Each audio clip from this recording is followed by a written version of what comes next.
Hi, my name is Paige Gore, and I will be discussing how Indonesia falls on the corruption scale and why it is ranked the way it is, leading into how Indonesia business practices are tolerated. Indonesia is ranked 96 out of 180 countries with a score of 37 out of 100 on the corruption scale. This means that Indonesia has a serious corruption issue. Indonesia's business environment suffers from widespread corruption.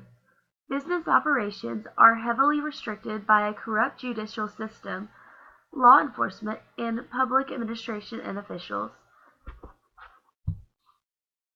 Extensive bribery within law enforcement and public officials causes concern for foreign investors because public officials often exploit legislation to extort various types of business process.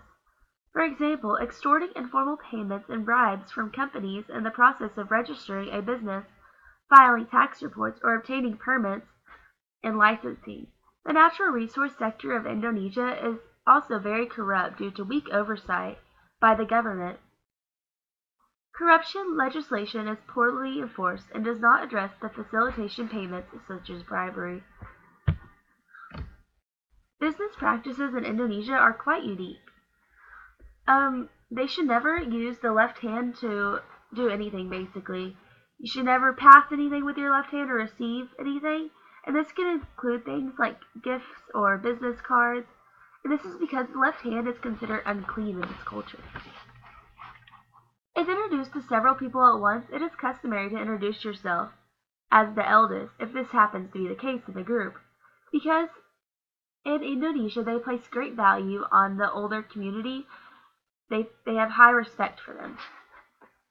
You should always avoid giving gifts because it is not widely practiced. Even though Indonesia's business relationships are based on trust and relations with personal contacts, giving gifts is considered informal, while the business relationship should always remain formal. Other Indonesian practices that are interesting are people should avoid touching or reaching over a person's head, especially if that person happens to be part of the elder community. This is considered shameful and disrespectful. You should always watch somebody's body language in this culture because if someone has their hands on their hips or their arms are crossed, this could be a sign that they are becoming angry. Handshakes are not necessary after meeting someone initially. You should always either bow or a slight nod of the head whenever you meet someone for the second, third, or even any time after that. A man should never initially go up to a woman and shake her hand. The only way that he can shake her hand is if she comes up to him first and introduces herself, then a handshake would be acceptable. A typical greeting in this culture would be selamat, and this means peace. Public display of affection of any kind is not acceptable in this culture. The only thing that is acceptable is the shaking of a hand of a woman after you first meet her and she initially came up to you first.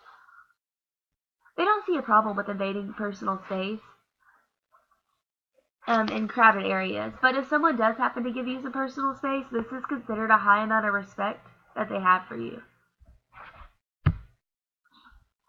The reason that they do not reach over someone's head is because the head is considered sacred and is said to be where the spirits reside. Crossing your legs is not a good thing in this culture when you're talking to someone. It's considered disrespectful because when doing so, the bottom of your feet are facing towards the other person, and the bottom of your feet are considered bad because that's like what you walk on. It's typical for Indonesians to be running late to just about anything, whether it be a business meeting or to work or anything. They don't have a very good sense of timeliness. Meetings are not very long, but there's usually a lot of them. They usually don't last more than 45 to 60 minutes, but they usually have to have a meeting just to figure out what they're going to get at. They do not get right down to business. They love to bargain in the business setting. A thing to remember is that Indonesians always have to please people.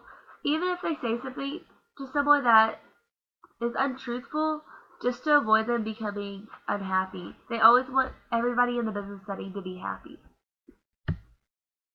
That concludes my presentation.